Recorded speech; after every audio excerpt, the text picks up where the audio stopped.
Subscribe to Storylab for more stories. Now let's begin this one. Chapter 1. The Foundation of Steel. Dan Schmidt stood at the floor-to-ceiling windows of his penthouse office, watching the city sprawl beneath him like a chessboard where he controlled every piece. At 38, he had built Schmidt Enterprises from nothing, a real estate empire worth $500 million that started with a single condemned warehouse he bought with his last $1,000 15 years ago. The scar running from his left temple to his jawline told the story of his beginning. His father, Samuel Sherwood, had thrown him out at 18 with nothing but the clothes on his back and a sneer. "You're not my blood," Samuel had spat that night. "Your mother's bastard child will never inherit what's mine."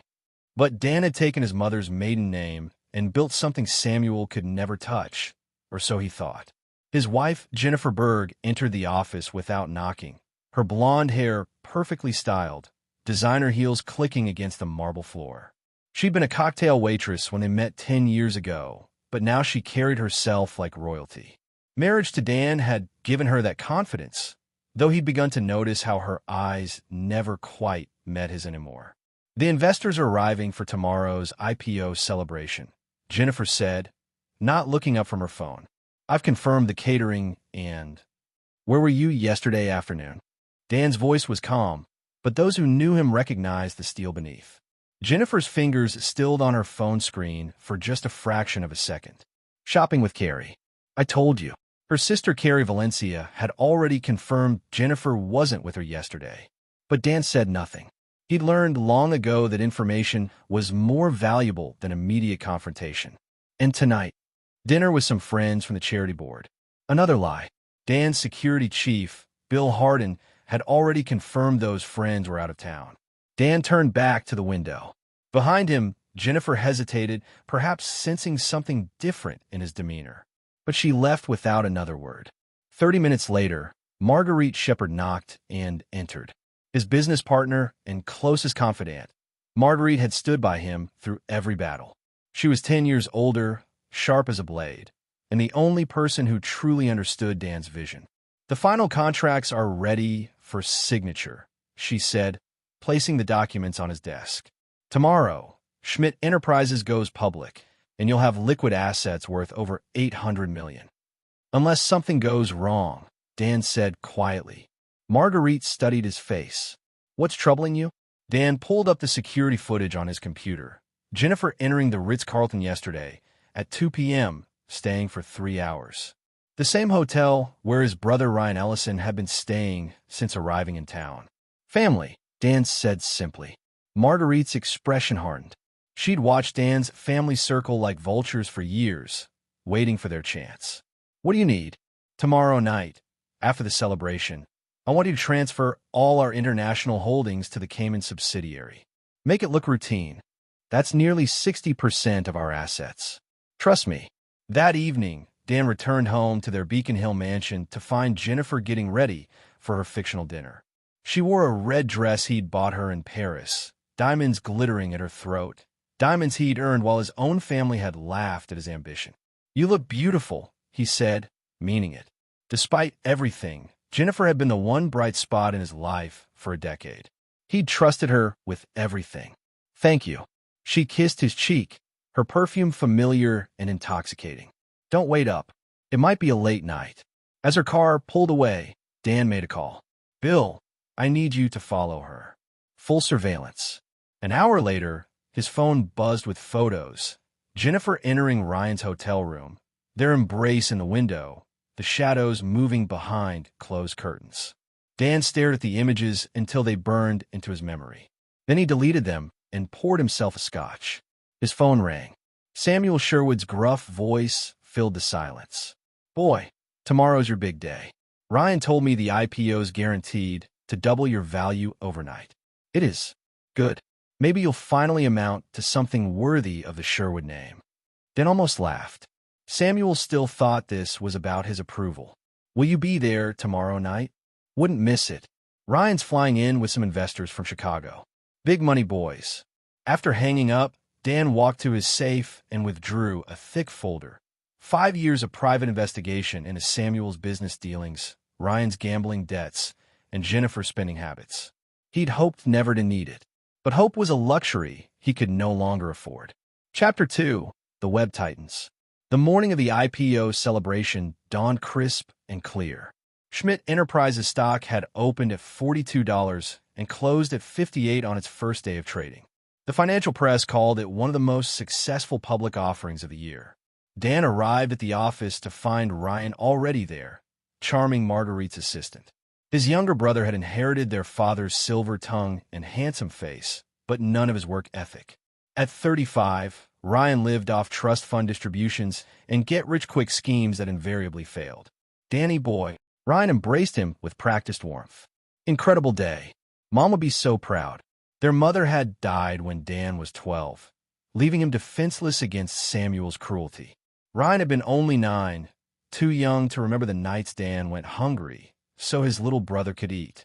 She would be, Dan agreed. How's business in Chicago? Ryan's smile flickered. Growing. Actually, I wanted to talk to you about some opportunities. Real estate development on the South Side. With your success here, we could. I'm not interested in Chicago. Right, of course. You've got enough on your plate. But Dan caught the desperation in Ryan's eyes. The Chicago opportunities were undoubtedly part of some scheme to cover his gambling debts. Tom Patterson, Dan's lawyer and childhood friend, had provided a full financial report. Ryan owed nearly $2 million to some very dangerous people.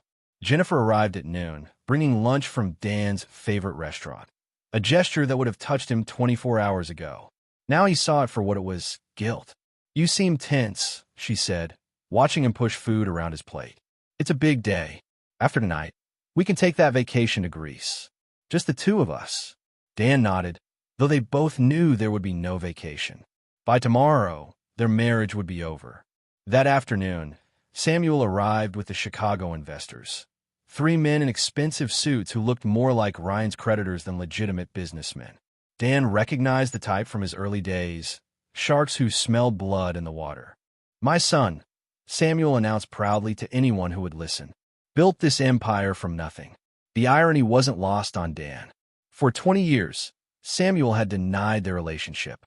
Now, with cameras rolling and money flowing, Dan was suddenly his son again. The celebration itself was held on the top floor of the Prudential Tower, with panoramic views of Boston skyline. 300 guests mingled among displays showcasing Schmidt Enterprises' most successful projects. Local politicians, business leaders, and media personalities all came to pay homage to the city's newest tycoon. Dan moved through the crowd like an actor playing a role, accepting congratulations while his mind focused on the evening's true purpose. He'd positioned key allies throughout the room. Tom Patterson near the bar, Bill Hardin monitoring security cameras, Marguerite managing the guest list. At 8 p.m., Samuel called for attention. The crowd gathered as he took the microphone, his weathered face flushed with alcohol and pride. 20 years ago, I told my boy he'd never amount to anything, Samuel began, his voice carrying across the silent room. I was wrong. Dead wrong. Dan Schmidt has shown this city what vision and determination can achieve. Applause rippled through the crowd. Dan smiled and nodded, playing his part perfectly. But success isn't just about one man, Samuel continued. It's about family. And I'm proud to announce that my younger son Ryan has decided to join Schmidt Enterprises as Chief Development Officer. The words hit Dan like a physical blow. He'd suspected something, but this was beyond his worst fears. Around him, the crowd applauded politely, unaware they were witnessing a coup. Ryan stepped forward, grinning. Thank you, Dad. And thank you, Danny, for giving me this opportunity. Dan had never offered his brother any position. This had been planned, orchestrated behind his back. But Samuel wasn't finished. And speaking of family, I have another announcement. He gestured, and Jennifer emerged from the crowd, radiant in her red dress. She walked to Ryan's side, and Dan's blood turned to ice. My son Ryan and Jennifer have some news to share. Ryan took Jennifer's hand, his smile triumphant. Jennifer and I are engaged. The words hung in the air like a death sentence. Around them, confused murmurs began as guests tried to process what they'd just heard. Samuel's voice boomed over the crowd. All credit goes to my younger son. While Danny built the business, Ryan built the relationships that matter. Love conquers all. Laughter. Some of the guests were actually laughing, thinking this was some elaborate joke. Others looked horrified, finally understanding what was happening. Dan stood frozen, feeling the weight of 300 stares. His wife, soon-to-be ex-wife, and his brother looked at him with expressions mixing guilt and defiance. Danny, Samuel's voice carried a mocking edge. Aren't you going to congratulate the happy couple? The old man was enjoying this. 20 years of resentment crystallized in this moment. Samuel finally had his revenge for Dan's success. Without a word, Dan turned and walked toward the exit. Behind him, the murmurs grew louder, but he didn't look back. He'd given these people everything, his trust, his love, his loyalty, and they'd used it to destroy him publicly. But as he reached the elevator, Dan's reflection in the polished steel doors showed something that would have terrified anyone who truly knew him. He was smiling. Chapter 3. The morning after betrayal. Dan spent the night in his office, not from despair but from calculation. While the city slept, he worked with the cold precision that had built his empire. Every document, every contract, every asset, he reviewed them all with new eyes. At 6 a.m., Marguerite arrived to find him still at his desk, surrounded by legal documents and financial reports. The international transfers are complete, she said without preamble. Cayman Holdings now control 58% of our assets. Good. What about the media response? Contained, mostly. Tom's people killed the story in 3 major outlets, but social media is buzzing. The business press is calling it the most dramatic IPO celebration in history. Dan nodded. His public humiliation would serve his purposes perfectly. There's something else, Marguerite continued. Jennifer called an hour ago. She wants to meet this morning to explain everything. Where? The house. She says Ryan isn't coming. She wants to talk to you alone. Dan almost pitied her. Jennifer still thought she could manipulate him, smooth things over with tears and explanations. She had no idea what she'd awakened. At 9 a.m., Dan arrived at their Beacon Hill mansion to find Jennifer waiting in the living room. She'd been crying. Her makeup was smudged, her perfect facade cracked. She looked smaller somehow, diminished. Dan, please sit down. I need to explain. How long? His voice was quiet, conversational. What? How long have you been sleeping with my brother? Jennifer's composure shattered. 6 months. Maybe 7. I never meant for it to happen, Dan. It just happened. Like falling downstairs. Ryan understands me in ways you don't. You're always working, always focused on the business. I felt invisible. Dan studied her face, memorizing every detail.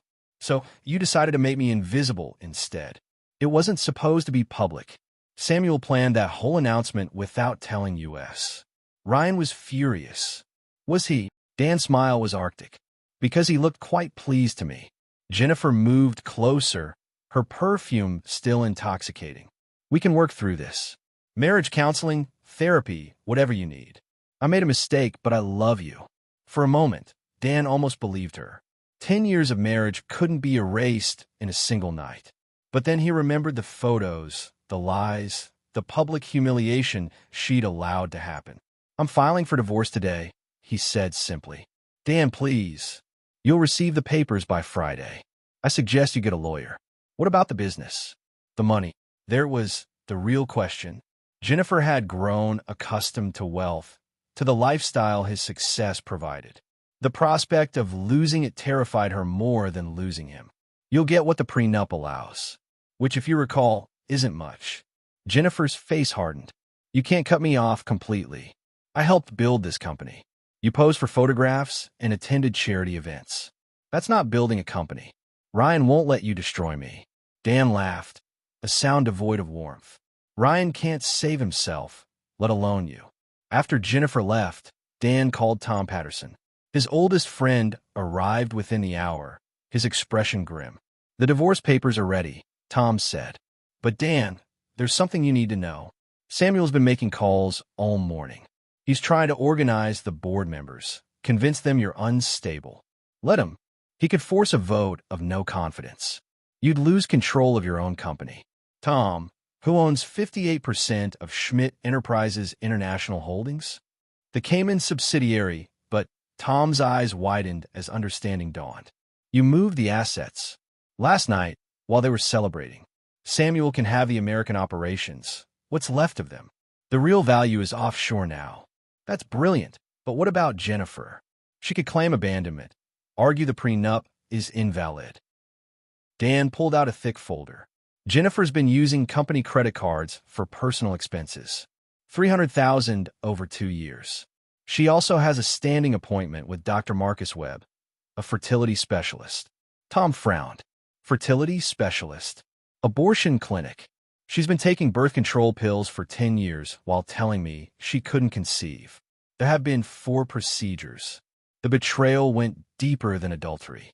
Jennifer had let him believe he was infertile, had watched him blame himself for their childless marriage while secretly ensuring it remained that way.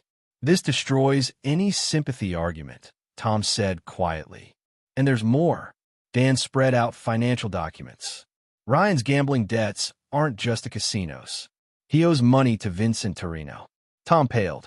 Torino was a loan shark with connections to Boston's most dangerous families. How much? $2.7 million. The Chicago investors at last night's party? They work for Torino. Jesus, Dan.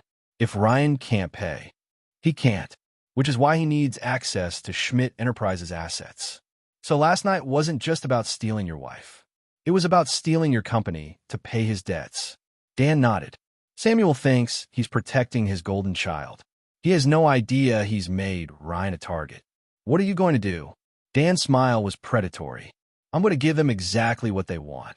That afternoon, Dan called a meeting with Samuel and Ryan. They arrived at his office looking confident, even smug. Samuel wore his best suit, playing the role of concerned father. Ryan had the satisfied expression of a man who thought he'd won. Boys, Samuel began, we need to talk about last night. Emotions were running high. I want Ryan as Chief Development Officer, Dan interrupted. Both men stared at him in shock.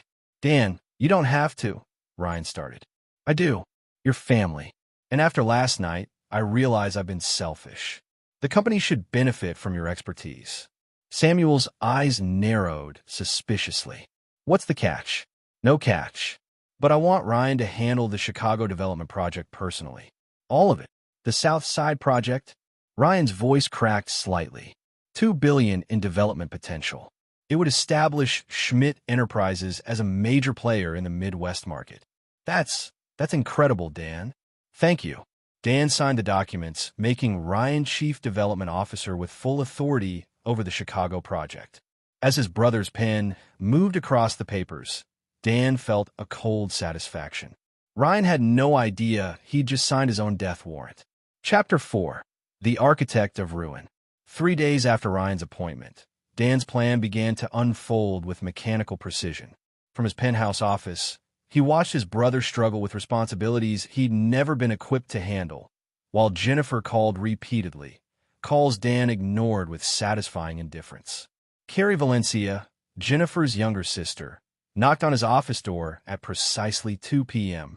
Unlike Jennifer, Carrie had inherited her father's practical intelligence and her mother's moral compass.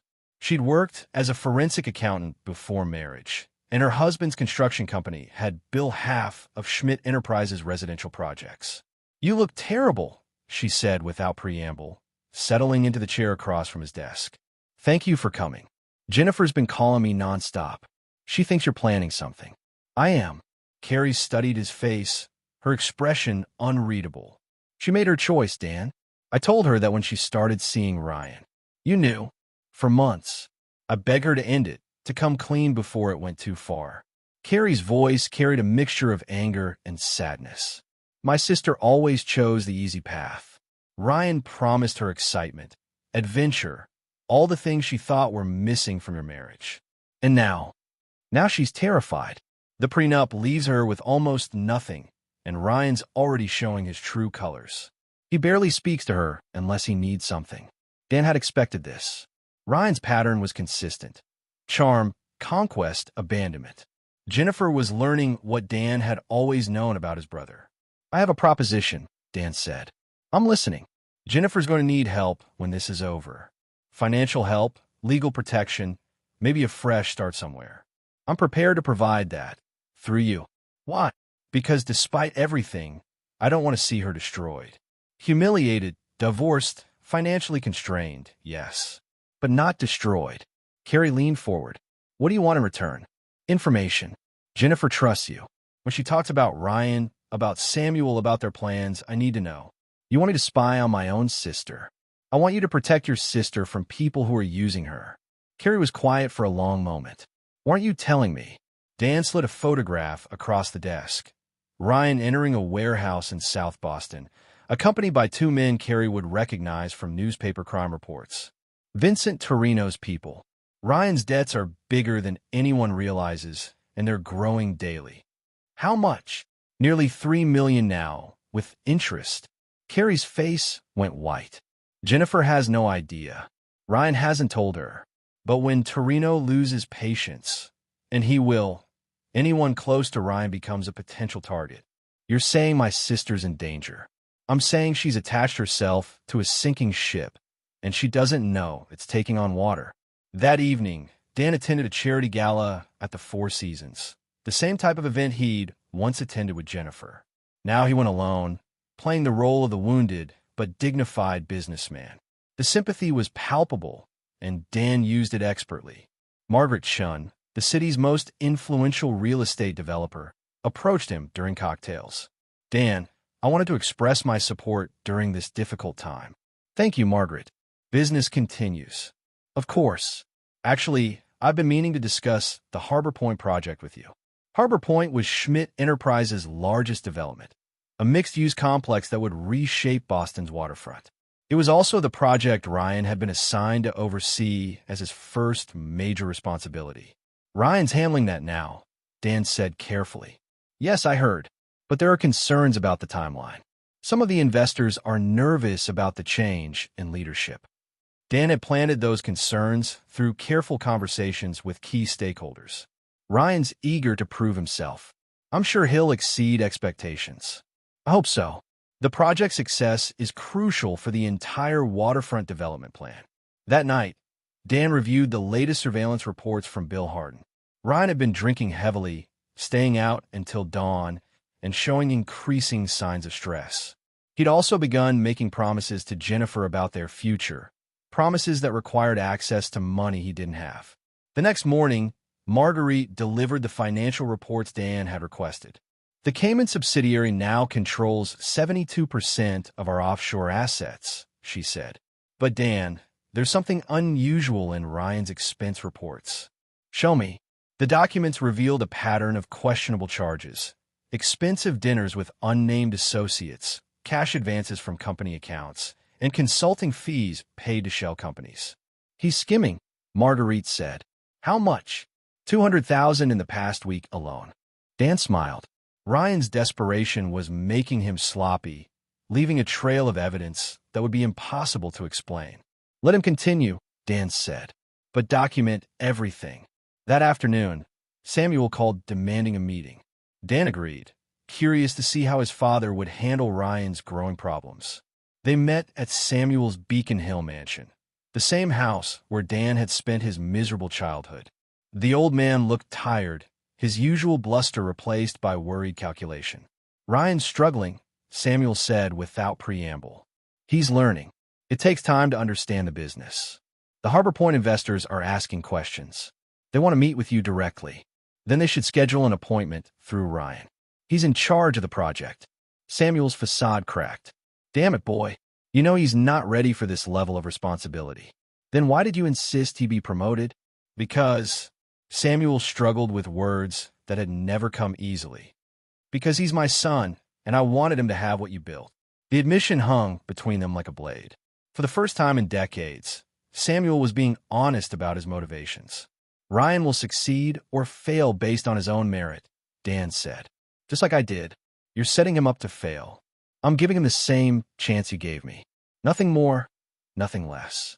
After leaving Samuel's house, Dan drove to the South Boston warehouse where Ryan had been meeting with Torino's people. The building was empty now, but Dan had other reasons for being there. Tom Patterson was waiting inside with architectural plans and legal documents. The purchase went through, Tom said. You now own the warehouse and the surrounding block. Excellent. What about the Chicago project? The permits are tied up in bureaucratic delays. Ryan's been calling city officials daily, but it seems like every application gets lost or requires additional documentation. Dan nodded. The delays weren't bureaucratic incompetence. They were carefully orchestrated obstacles designed to prevent Ryan from generating the quick cash he needed to pay his debts. How long before Torino loses patience? Based on his pattern with other debtors? 2 weeks, maybe 3. Perfect timing.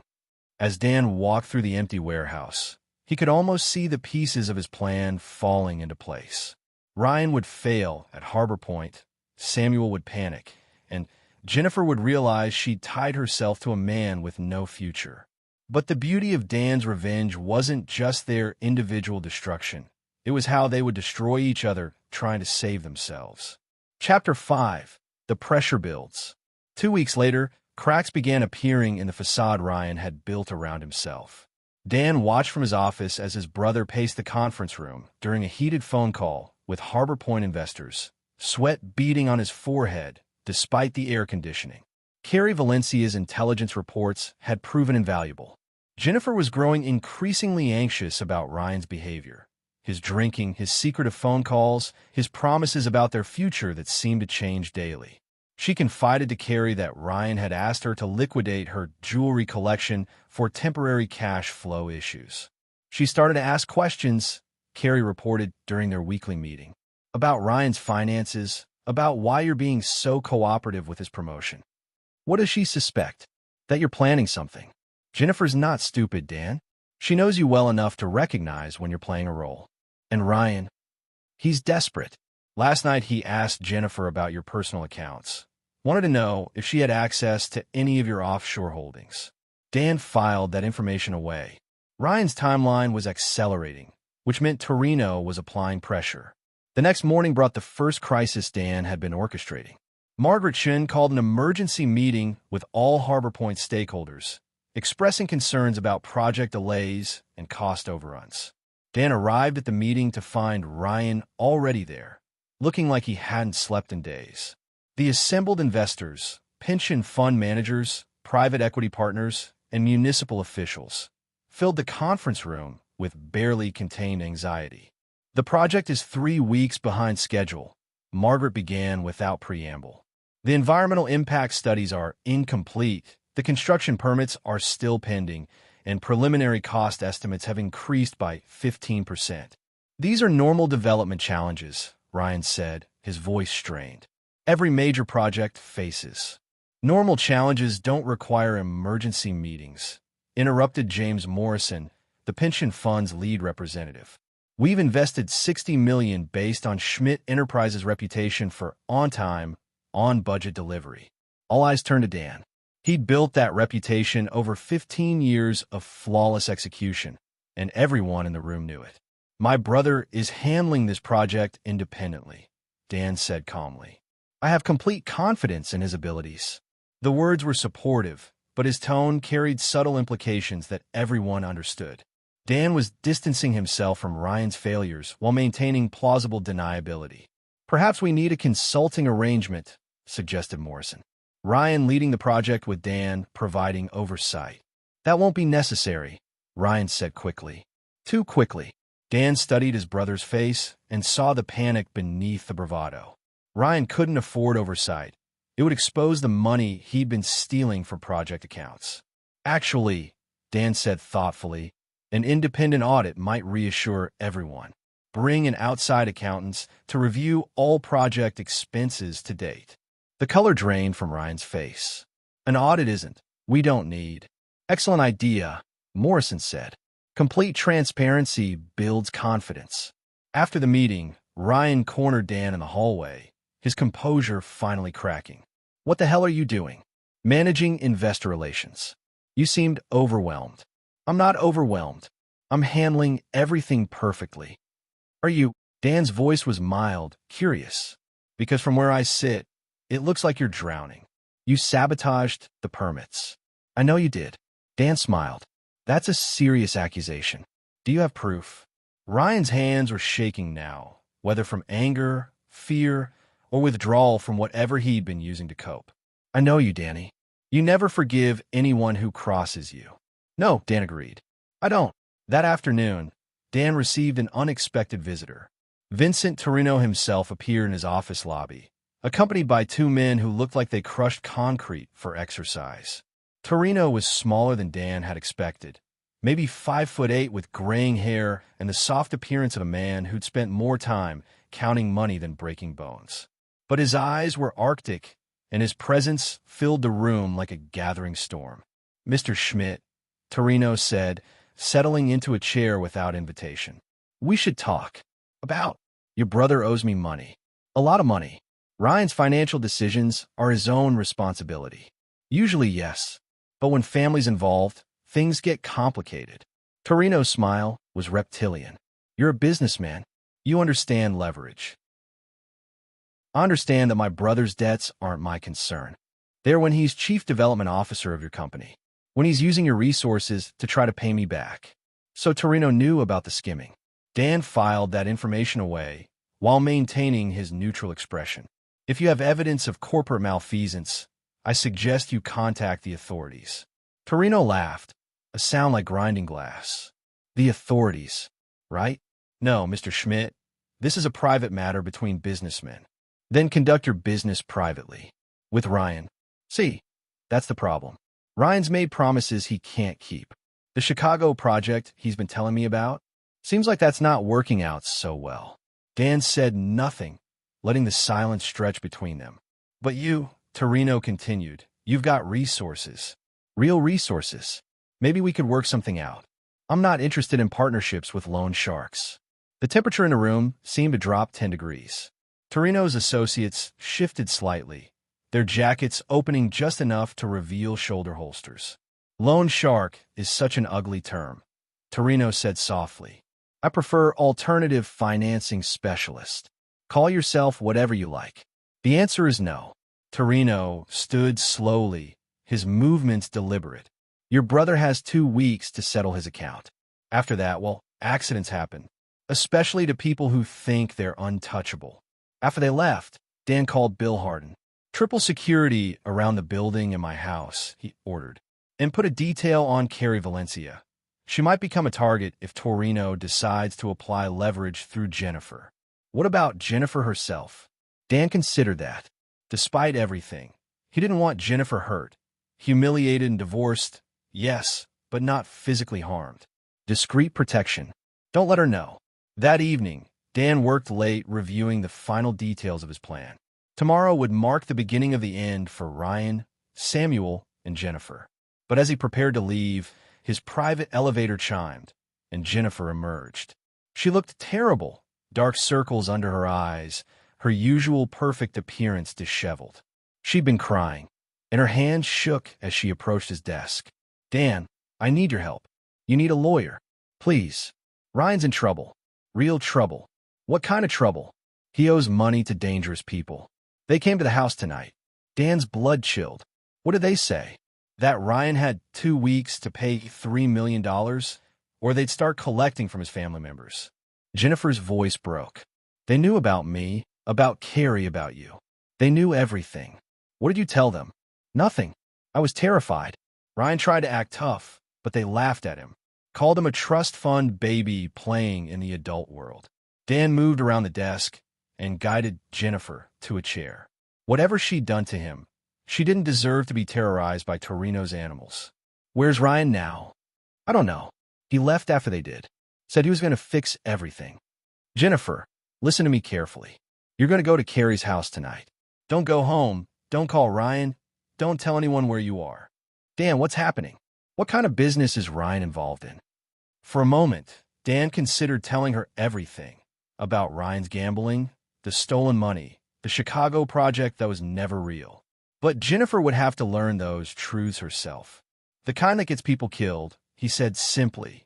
As Dan drove home that night, he felt a mixture of satisfaction and unease. His plan was working perfectly, but Torino's direct threat had escalated the timeline. Ryan was running out of options, which made him exponentially more dangerous. But danger had never deterred Dan Schmidt. If anything, it sharpened his focus. Tomorrow, the real war would begin. Chapter 6. The Trap Springs. The next morning brought news that crystallized Dan's victory.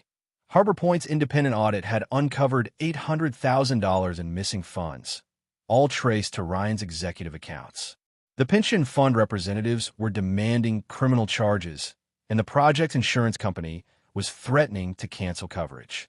Dan sat in his office reviewing the audit reports when Samuel burst in without announcement, his face purple with rage. "You orchestrated this," Samuel snarled, slamming the documents on Dan's desk. "Every permit delay, every bureaucratic obstacle. You planned all of it. I gave Ryan exactly what he asked for, authority over a major project. You set him up to fail. I set him up to succeed. His failures are his own." Samuel's voice dropped to a whisper. "He's your brother. He's your son. I'm just a bastard you threw out at 18, remember? That was a long time ago. It was yesterday. It was this morning. It's every time you look at me and see something that doesn't belong to you." Samuel seemed to age 10 years in that moment, his bluster collapsing into exhausted defeat. "What do you want? Money? Control of my holdings? Name your price. I want nothing from you.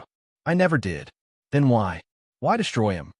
Dan stood and walked to the window overlooking the city he'd conquered. "Because he destroyed me first. At my IPO celebration, in front of 300 people, he took my wife and you applauded him for it. Jennifer chose to leave. Jennifer was seduced by promises Ryan can't keep. Now she's learning what those promises are worth." Samuel's phone rang, a harsh sound in the tension-filled room. After a brief conversation, he hung up with trembling hands. "The police want to interview Ryan about the missing Harbor Point funds. Then he should cooperate fully." "Damn it, Dan. Help him." "Help him what? Flee the country? Hide stolen money? Lie to investigators?" Dan turned back to his father. "You wanted Ryan to have what I built. Well, this is what I built. A business where actions have consequences." After Samuel left, Marguerite arrived with additional intelligence. "Ryan's been calling international banks," she reported. "He's trying to transfer money offshore, but most of his accounts are frozen pending the audit. In Torino, our sources say he's growing impatient. 2 of his associates were seen near Ryan's apartment building this morning." "What about Jennifer?" "Still at Carrie's house. She's been calling Ryan constantly, but he's not answering." Dan nodded. The pressure was building exactly as he'd planned. Ryan was trapped between criminal charges and loan shark threats, with no way out except through Dan, who would offer no mercy. That afternoon, Ryan finally appeared at Schmidt Enterprises, escorted by Tom Patterson and a criminal defense lawyer Dan didn't recognize. Ryan looked like he'd aged a decade in 24 hours, unshaven, hollow-eyed, wearing the same clothes from yesterday. "We need to talk," Ryan said without preamble. "Your lawyer's present. This conversation is being recorded. Dan, please. Family to family. We can discuss business matters through appropriate channels." Ryan's lawyer, a nervous man named David Geller, cleared his throat. "Mr. Schmidt, my client is prepared to make full restitution for any missing project funds." "Restitution? With what money?" Dan asked. "According to the audit, Ryan's personal accounts contain approximately $12,000. We're exploring various options, like Vincent Torino's money." The room went silent. Ryan's face turned ashen, while his lawyer looked confused. "Mr. Schmidt," Geller said carefully, "I'm not sure what you're implying. I'm implying that your client owes money to a dangerous man, and he's been using company funds to try to pay that debt. That's not. I never." Ryan struggled for words.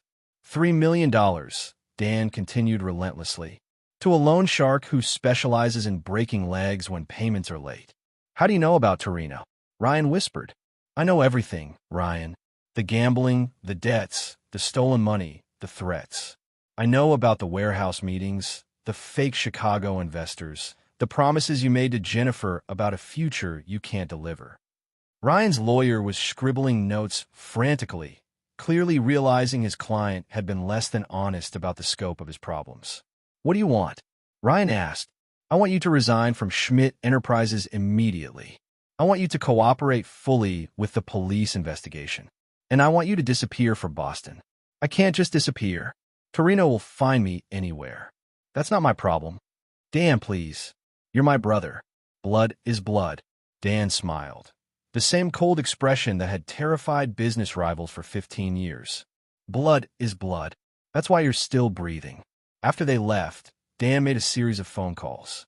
The first was to a private airfield outside Boston, arranging transportation for someone who might need to leave the country quickly.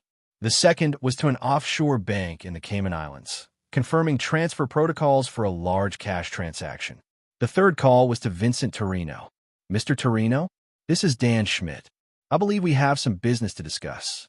An hour later, Torino arrived with the same two associates, but this time his demeanor was more respectful. Dan had resources Torino wanted, and they both knew it.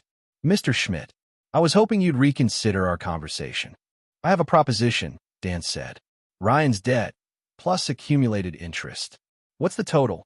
$3.2 million as of today. I'll transfer that amount to an account of your choosing.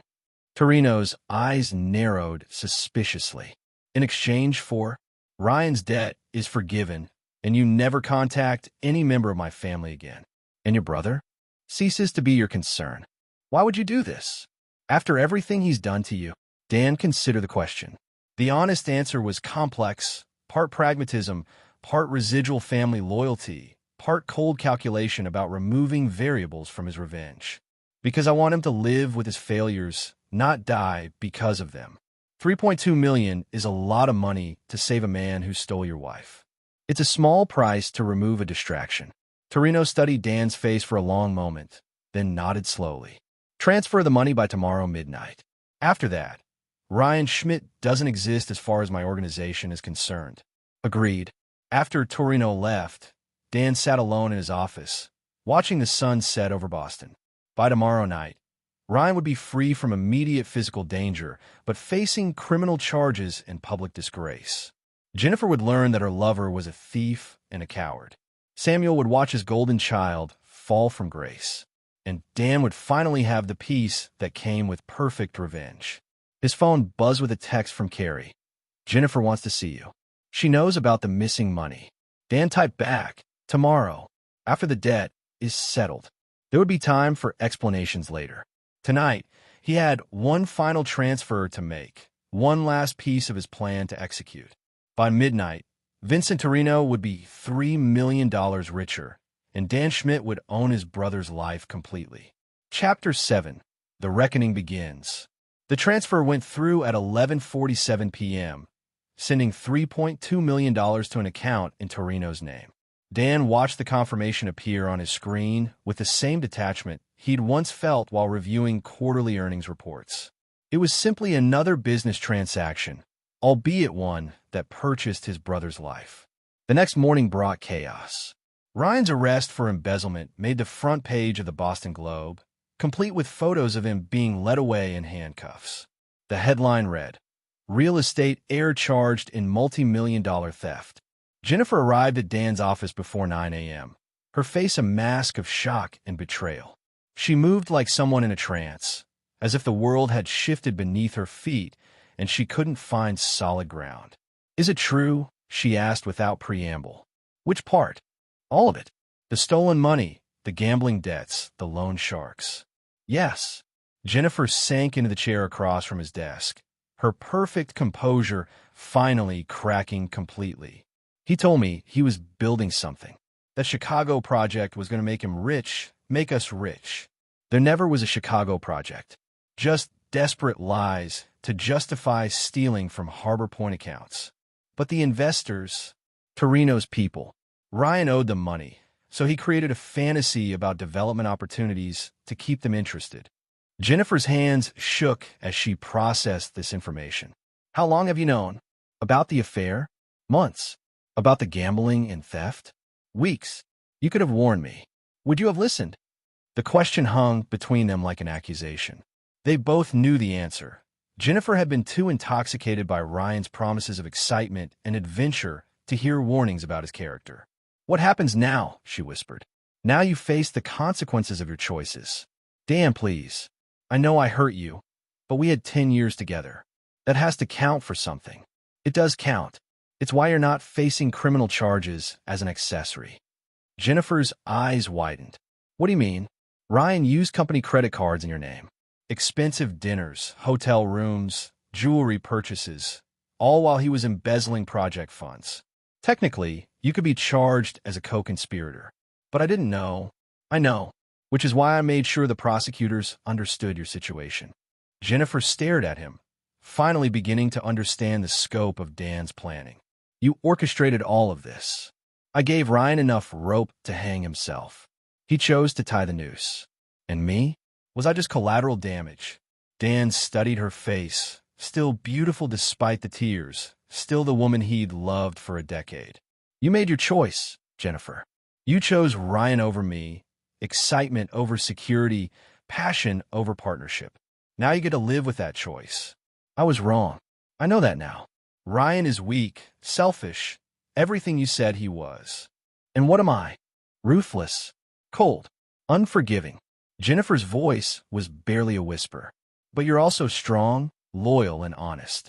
I threw away the best thing in my life for a fantasy. Yes, you did.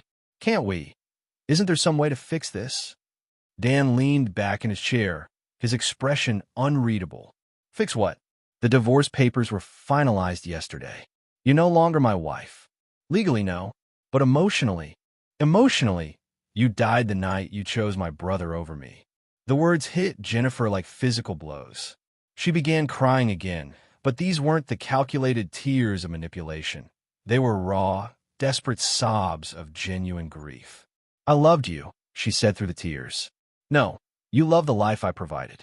The house, the money, the status. When Ryan offered something more exciting, you traded up. That's not true, isn't it? When did you last ask about my dreams, my fears, my struggles? When did you last want to know about me as a person rather than a provider? Jennifer opened her mouth to respond, then closed it. They both knew the answer. I'm not a monster, Jennifer. You'll receive the alimony specified in our prenup, enough to maintain a comfortable lifestyle. Carrie has offered you a position with her husband's construction company. You can rebuild your life. Without you. Without me. Jennifer stood slowly, as if movement caused her physical pain. What about Ryan? What about him? Will he go to prison? Probably. Tom estimates 18 months to 3 years, depending on plea negotiations. And the loan shark? No longer a factor. Jennifer's eyes widened as understanding dawned. You paid his debt. I eliminated a variable. $3 million to save a man who betrayed you. $3 million to control the narrative. Ryan's alive to face justice rather than dead from a loan shark's bullet. It's a better ending. For whom? For everyone who has to live with the consequences. After Jennifer left, Dan turned his attention to the final phase of his plan. Samuel had been calling all morning, demanding meetings, threatening lawsuits, desperately trying to save his son. But Dan had one more lesson to teach the old man. At 2 p.m., Samuel arrived with his lawyer and a team of accountants, clearly prepared for battle. I want control of my son's legal defense, Samuel announced. Whatever it costs. That's between you and Ryan's attorneys. I also want a full accounting of your role in this disaster. What role would that be? Don't play innocent with me, boy. You destroyed him systematically. Dan spread out documents across the conference table, bank records, audit reports, police statements. I gave Ryan authority over $1 billion project. These documents show how he used that authority.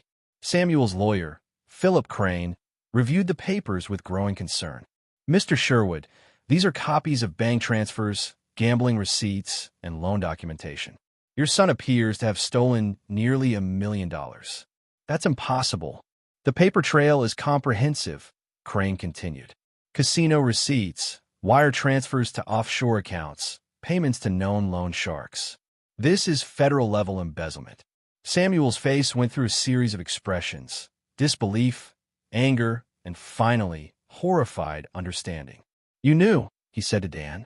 You knew he was gambling, knew he was in debt, and you gave him access to more money anyway. I gave him the opportunity to succeed. He chose to steal instead. You could have helped him. The way you helped me? By throwing me out at 18? By denying I was your son for 20 years? By celebrating when I was publicly humiliated? That was different. No, it wasn't. You taught me that family means nothing when personal interest is at stake. I learned that lesson well. Samuel seemed to collapse inward, his age finally showing. What do you want from me? Nothing. I never wanted anything from you. Then why? Why destroy Ryan? Why destroy Jennifer? Why destroy everything? Dan stood and walked to the window, looking out the city he'd conquered. Because you taught me that strength is the only thing that matters. You showed me that mercy is weakness, that forgiveness is failure. I became exactly what you wanted me to become. I never wanted this. You wanted a son who wouldn't need your approval, who wouldn't flinch when threatened, who would crush anyone who opposed him. Congratulations, you got exactly what you asked for. Samuel left without another word, his lawyer trailing behind with confused apologies. Dan watched them go, feeling something he couldn't quite identify. Not satisfaction, not victory, but perhaps something like closure. His phone buzzed with a text from Marguerite. Ryan's pleading guilty to reduced charges. 18 months, minimum security. Dan typed back, good. He'll survive that. Another text, this time from Carrie. Jennifer's moving back to California. She wanted me to say goodbye for her. Dan didn't respond to that one. There was nothing left to say. As the sun set over Boston, Dan Schmidt sat alone in his office, master of an empire built on the ruins of his family's betrayal. He'd won completely, utterly, without mercy or compromise. But as he watched the city lights begin to twinkle below, he couldn't shake the feeling that victory tasted different than he'd expected. Chapter 8. The Final Blow. 6 months later, Dan stood in the marble lobby of his newest acquisition, the Sherwood Building, a 40-story monument to old Boston money that had housed Samuel's corporate headquarters for 3 decades. The irony of owning his father's legacy wasn't lost on him. Samuel had been forced to sell when Ryan's legal fees and restitution payments drained the family's liquid assets. Dan had made the winning bid through a shell company, paying exactly what the building was worth. No vindictive lowball offers, no petty manipulation. He'd simply outbid everyone else with clinical precision. The takeover had been swift and comprehensive. Samuel's real estate empire, built over 40 years, had crumbled in 6 months. Without Ryan to groom as his successor, and with mounting legal costs bleeding cash, the old man had been forced to liquidate assets to survive. Dan rode the elevator to the top floor, Samuel's former executive suite, now his own. The view was spectacular, overlooking Boston Harbor and the financial district he'd helped reshape. But the victory felt hollow, somehow, like consuming a meal without tasting it. Marguerite found him there an hour later, reviewing the acquisition documents with the same methodical attention he applied to every business decision. The transition is complete, she reported. All former Sherwood Holdings properties are now under Schmidt Enterprises management. What about the employees? Retained, as you specified. Samuel's people know the properties better than anyone. Good. Continuity matters. Marguerite studied his face with the concern of someone who'd known him for 15 years. Dan, are you sure about this? About what? All of it. The acquisitions, the expansion, this. She gestured around the opulent office. This isn't you. It's exactly me. It's what I built. No, what you built was innovative, creative, forward-thinking. This is just conquest for the sake of conquest. Dan turned back to the window, watching ships navigate the harbor far below. Samuel always said I'd never amount to anything worthy of the Sherwood name. Now I own the Sherwood name. And what's left? You've destroyed your family, divorced your wife, bankrupted your father. What happens next? It was a question Dan had been avoiding for months. The mechanics of revenge had consumed him completely, but now that victory was achieved, he felt strangely empty. I built something new, he said finally. With whom? You've isolated yourself from everyone who cared about you. People care about success. I'm successful. People cared about Dan Schmidt, the man who built an empire from nothing. They respected his vision, his integrity, his loyalty to those who supported him. Marguerite's voice was gentle but firm. This version of you, the one who destroys families and buys vengeance, isn't someone to admire. Before Dan could respond, his assistant announced a visitor, Detective Maria Santos from the Boston Police Department. She entered the office with the confident bearing of someone accustomed to dealing with powerful people who thought themselves above consequences. "Mr. Schmidt, I wanted to update you on the Ryan Ellison case." "I'm listening." "He's been released to a minimum security facility in Connecticut. Model prisoner, enrolled in addiction counseling, expected to serve 16 months total." "And the restitution?" "Being paid through an asset forfeiture program. Your brother's personal property, investment accounts, even his car. Everything liquidated to repay Harbor Point investors." Dan nodded. Ryan would emerge from prison with nothing. No money, no reputation, no prospects. It was a different kind of death sentence. "There's something else," Detective Santos continued. "We received an interesting call yesterday. Anonymous tip about Vincent Torino's organization." "What kind of tip?" "Someone provided detailed financial records showing money laundering through real estate transactions. Torino was arrested this morning on federal charges." Dan kept his expression neutral, but inwardly he smiled. Paying Torino's organization to leave Ryan alone hadn't meant forgetting their existence. A few carefully placed calls to federal authorities had ensured that particular threat was permanently neutralized. "Interesting," he said mildly. "Very interesting." The caller knew things only someone with inside access could know. Transaction dates, account numbers, property transfers going back 5 years. "I hope you catch whoever's responsible for such crimes." Detective Santos studied his face for a moment, then smiled slightly. "I'm sure justice will be served. Have a good day, Mr. Schmidt." After she left, Marguerite shook her head in amazement. "Torino too? How many enemies did you eliminate in one campaign?" "All of them." "And now?" Dan walked to his desk and picked up a thick folder he'd been reviewing. Architectural plans for a massive development project in South Boston, the same area where he'd grown up poor and powerless. "Now, I build something that matters." The plans showed a mixed-use development unlike anything Boston had seen. Affordable housing integrated with commercial space, community centers, educational facilities. It was the kind of project that would transform neighborhoods rather than simply generate profit. "This is what you've been working on?" "For months. While everyone thought I was focused on revenge, I was designing something constructive." "It's beautiful, Dan. But why South Boston? Why that neighborhood?" "Because it's where I learned that poverty isn't about money, it's about powerlessness. This development gives people power over their own lives." Marguerite smiled for the first time in months. "This is who you really are." "No, this is who I'm choosing to become."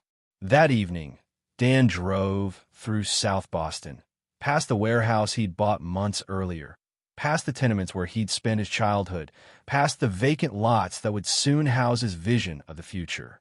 His phone rang. Carrie Valencia calling with news about Jennifer. "She's doing well in California," Carrie reported. "Started her own interior design business, small but growing. She asks about you sometimes." "What do you tell her?" "That you're the same as always, focused, driven, impossible to read." "Maybe that's changing." "Good. She loved you, you know. Really loved you. Not just the lifestyle. But not enough to stay faithful. No, not enough for that. But enough to regret it every day." Dan considered this information without the burning anger that would have consumed him 6 months ago. Jennifer's betrayal had wounded him deeply, but the wound was healing, scarred over but no longer bleeding. "Tell her I hope she's happy," he said finally. "You mean that?" "I'm learning to mean it." After hanging up, Dan parked outside the old warehouse and walked through the empty space, envisioning the community center it would become. For the first time in months, he felt something approaching peace. His revenge was complete, his enemies defeated, his empire expanded beyond anything Samuel had ever achieved. But more importantly, he was finally building something that would outlast his anger. Chapter 9. Empire of Redemption. 2 years later, Dan stood before the Boston City Council presenting his South Boston renewal project to a packed chamber.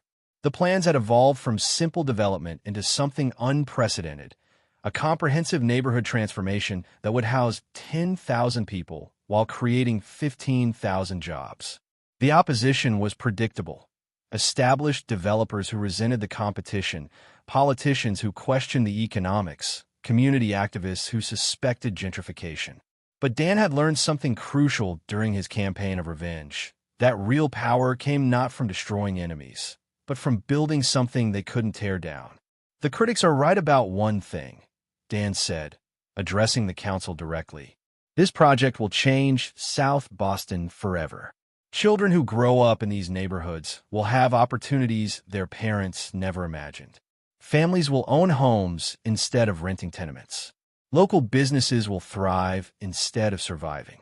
Councilwoman Patricia Moore, a longtime skeptic of development projects, leaned forward. Mr. Schmidt, your company's profit margins on this project are remarkably low. Some analysts suggest you'll barely break even. Why? Because profit isn't the only measure of success. That's an unusual philosophy for I'm not a usual real estate developer. The vote was unanimous approval, but Dan barely noticed the applause. His attention was focused on two figures in the gallery, Samuel and Ryan, sitting together in the back row. After the meeting, Dan waited in the corridor as father and son approached. Samuel looked every one of his 72 years, his once imposing frame bent with age and defeat. Ryan appeared healthier than Dan had seen him in years, clean, sober, wearing the simple clothes of a man who'd learned to live without excess. "Hello, Danny," Samuel said quietly. "Samuel, Ryan." The three men stood in awkward silence, surrounded by the echoes of footsteps and distant conversations. Finally, Ryan spoke. "I wanted to apologize. For everything. You already did that. Multiple times. I know, but..." Ryan struggled for words. "Prison gives you time to think about the choices you've made, the people you've hurt. And what did you conclude? That I spent my whole life trying to be something I wasn't, instead of figuring out who I actually was." Dan studied his brother's face, searching for traces of the charming manipulator who'd stolen his wife and embezzled his money. What he saw instead was someone who looked genuinely broken and rebuilt. Harder edges worn smooth, artificial confidence replaced by quiet humility. "What are you doing now?" "Community service supervisor for ex-offenders transitioning back to society. The pay's terrible, but it's honest work." "And Jennifer?" Ryan's expression tightened slightly. "Jennifer and I haven't spoken since my arrest. What we had was built on lies, and it collapsed when the truth came out." Samuel cleared his throat.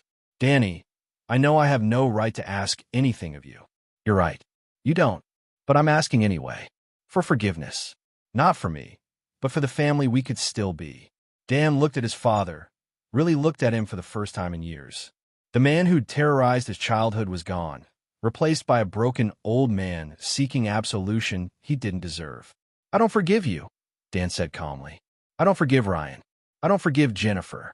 Forgiveness is for the past, and the past is dead." Samuel's face fell, but Dan continued. "But I don't need to carry that anger anymore either. You taught me that strength matters, that loyalty must be earned, that respect comes from actions rather than words. Those lessons shaped everything I built. And now I'm building something bigger than revenge." Dan gestured toward the chamber where the South Boston project had just been approved. "This will house 30,000 people over the next decade. It will create jobs, rebuild communities, give kids growing up like I did a chance at something better." "That's incredible, Dan," Ryan said. "It's exactly what this city needs. It's what every city needs. I'm expanding the model to Detroit, Cleveland, Newark, anywhere poverty and powerlessness intersect." Samuel stared at his son with something approaching awe. "This is your life's work. This is my redemption." The old man seemed to consider this, then nodded slowly. Would it be possible for us to have dinner sometime? As a family?" "We're not a family, Samuel. We're three men who happen to share some DNA and a complicated history. But maybe we could be something better than enemies." Dan considered the request. 2 years ago, he would have rejected it immediately, taken satisfaction in watching his father grovel for attention. But the man standing before him posed no threat, offered no challenge worth conquering. "Maybe," he said finally, "but not as the family we were, as the people we're choosing to become." After they left, Dan drove to the harbor, where the first phase of his South Boston project was already under construction. Cranes pierced the sky like mechanical prayers. Workers moved with purposeful energy, and slowly, methodically, something beautiful was taking shape. His phone buzzed with a text from Marguerite. CNN wants an interview about the renewal project. Something about billionaire developer with a conscience. Dan typed back, schedule it. But make sure they understand this isn't charity. It's evolution. As the sun set over Boston Harbor, Dan Schmidt stood alone, but not lonely, watching his city transform. The empire he'd built on revenge was becoming something else entirely.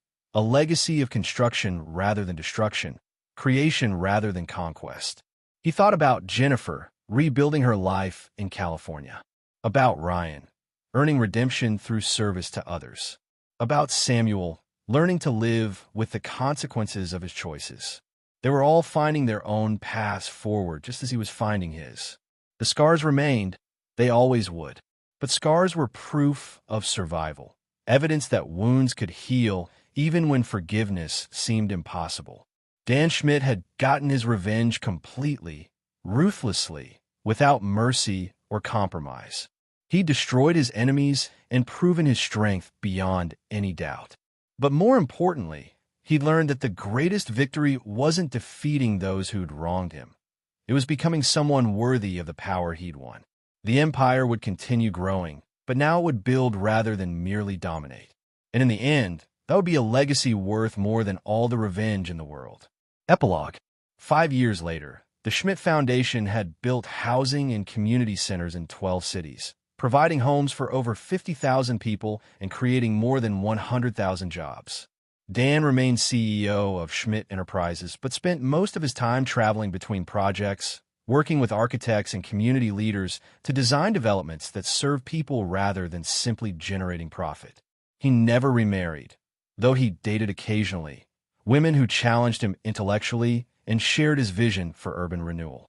The loneliness that had once driven him to work 18-hour days had been replaced by a sense of purpose that filled the spaces where family once lived. Jennifer had built a successful design firm specializing in affordable housing interiors.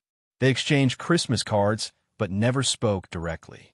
Some wounds healed into scars. Others simply faded into memory.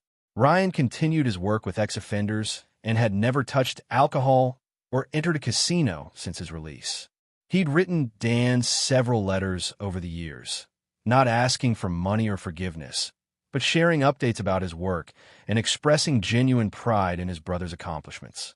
Dan read them all, but never responded. Some distances were meant to be maintained.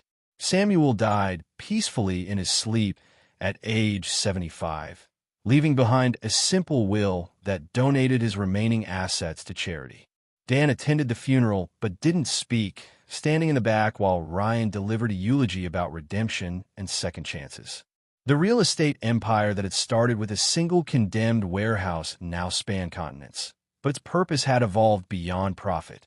Dan Schmidt had learned that true power wasn't about destroying enemies. It was about building something so substantial, so meaningful, that it outlasted both the builder and his battles. In the end, revenge had been sweet, but redemption was sweeter still. This is where our story comes to an end. Share your thoughts in the comments section. Thanks for your precious time. If you enjoyed this story, then please make sure you subscribe to this channel. That would help me a lot. Click on the video you see on the screen, and I will see you there.